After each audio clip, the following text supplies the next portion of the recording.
Jim, thank you very much for taking the time to join me. I wanted to start by chatting a little bit about the economy. Can you kind of draw a picture of what's been going on in the global economy with respect to SMT, but specifically for DEC's customers, and maybe how DEC's been helping to meet some of those challenges? Sure, yeah, I'd like to do that. So, generally speaking, I can talk mainly about Europe, because that's the area where I've been most closely involved. And what we've seen is that our customers really fall into two camps. So the high volume customers, those who are dealing with consumer electronics, unfortunately that high volume has fallen away, and their business has been suffering quite dramatically, and we feel their pain also. Those other customers who perhaps work in more niche areas such as automotive, medical, aerospace, military, their business has been less badly affected. So that's been very positive. And we found that a lot of the EMS contractors have moving their business back onshore. Oh, okay. Yeah, they found it's really beneficial for them to have proximity to their suppliers, so they've got a much better connection going forward. Okay, and is that a closeness to their customers? Do you think they're also looking for that return onshore? I think it's more to do with the connection. They've got the design, they've got the manufacturing capability, they've got close communications, they've got good cultural understanding, and I think that helps the two partners to work better together. Okay, and that's important for the relationship you have with them as well, I guess. That's right, and what we've tried to do really during these recessionary times is try to understand how that's affecting our customers and to do what we can to try to support them. We're doing that in a number of ways. First of all, we recognise that value for money, cost of ownership are really key drivers for them, and they're looking very, very carefully before they make investments. A lot of our customers are finding that even when they've got a recognised need for investment, they're finding the credit crunch is making the availability of funds very, very difficult. Okay, so investment's a big issue. You have to be empathetic, you have to look at different solutions for that, and you have a background that allows you to do that within DEC? Yeah, we're looking at a number of ways to support our customers. We're looking first of all at the products themselves and how we can enhance the value of those products, putting forward a wide range of productivity tools. Okay. So Jim, there seems to be some green shoots of recovery out there. We're hearing a mixture of positive messages from OEMs, from consumer markets, from different areas. Obviously that upturn itself creates some challenges. How do you see that upturn developing? Is it something that you're seeing out there? And what are DEC doing to assist in that? Okay.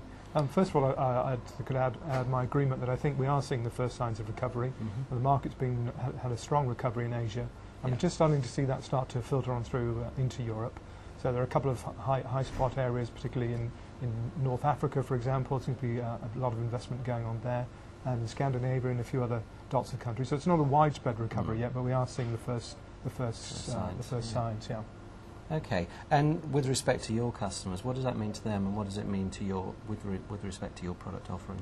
Okay, well, our customers are starting to make plans for investment. They're looking to improve the productivity and the yield of their manufacturing processes. A lot of them are looking for upgrades at this time rather than complete new capital equipment lines. Right. We're also looking at the range of productivity tools that we can offer them, such as traceability and verification.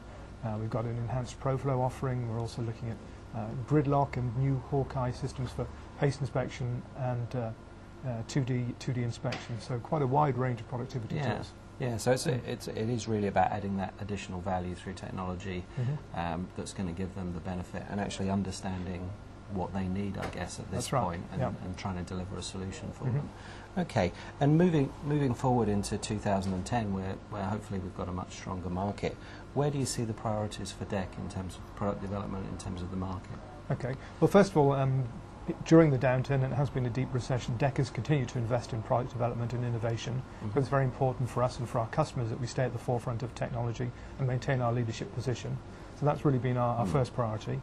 Secondly, the recent downturn has shown again sort of the dangers of relying too heavily on the capital equipment investment cycle. And DEC's strategy is to move away from that to become a broader player, and we're looking to grow our revenue streams in other areas other than capital equipment.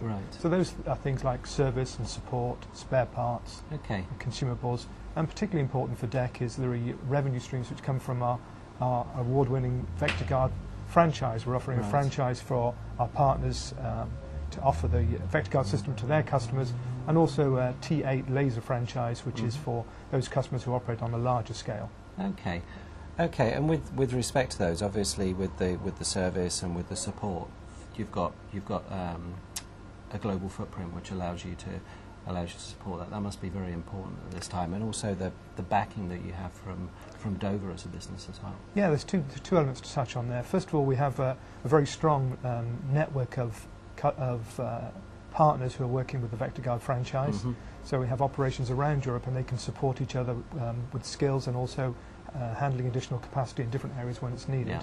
And the other point you touch upon is that during the downturn, DEC has benefited from the financial stability of being part of the Dover Group.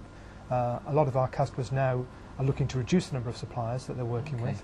And one of the things that's very important for them is they have reliable partners who've got a strong background, and I think that DEC benefits from that, being part of the Dover. Very much into your hands. Yes, it does. Okay, Jim, well, thanks very much for taking the time to talk to me, and I hope we can talk again soon. Thank you. Thanks, Phil.